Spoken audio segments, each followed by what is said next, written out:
Codco a enfin commenté l'accident d'avion de Nanga et Boko le 11 mai. Vendredi dernier, le directeur général de la Cameroun Oil Transportation Company a fait la lumière sur la catastrophe survenue à Nanga et Boko le mercredi 11 mai 2022. Vendredi dernier, le personnel administratif de la Cameroun Oil Transportation Company, Codco, a tenu une conférence de presse au siège de la compagnie au quartier Bonapriso de Douala. Xavier Folch a tenu à faire le point sur l'accident d'avion qui a fait 11 morts à bord de l'avion alors qu'ils devaient reprendre leur travail respectif. La catastrophe s'est produite non loin de Nanga et Boko dans la Haute-Sanaga dans la région du centre du Cameroun. Selon le directeur général de Codco, 3 des victimes travaillaient pour cette société américaine, qui gère l'oléoduc Tchad-Cameroun, et 6 autres pour 6 sous-traitants de Codco. Les 2 autres étaient les membres d'équipage de l'avion. Répondant aux inquiétudes des journalistes, Xavier Folch a déclaré que l'avion transportait du personnel et des sous-traitants de Codco sur leur lieu de travail, et dans ce cas, la destination était South Tonta.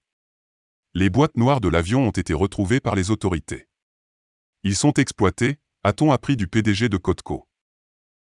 Une cellule d'accompagnement des sinistrés, leurs familles, sera mise en place pour la gestion des catastrophes. Concernant les causes de la catastrophe, Xavier Folch a déclaré « Il est encore prématuré de répondre aux questions sur les causes profondes de l'accident.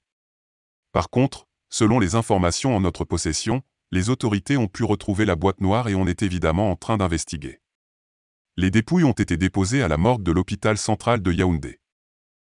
Le crash s'est produit dans l'après-midi du 11 mai 2022. L'avion avait quitté Douala dans la matinée du même jour, faisant escale à l'aéroport international de Yaoundé-Nsimalen.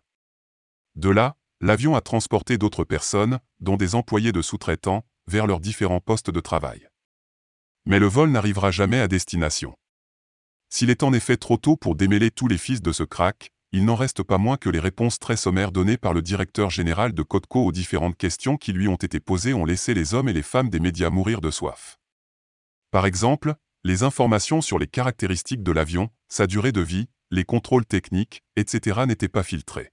N'oubliez pas de vous abonner et surtout de cliquer sur la cloche de notification. Likez la vidéo si ce n'est pas déjà fait. Laissez aussi votre point de vue en commentaire.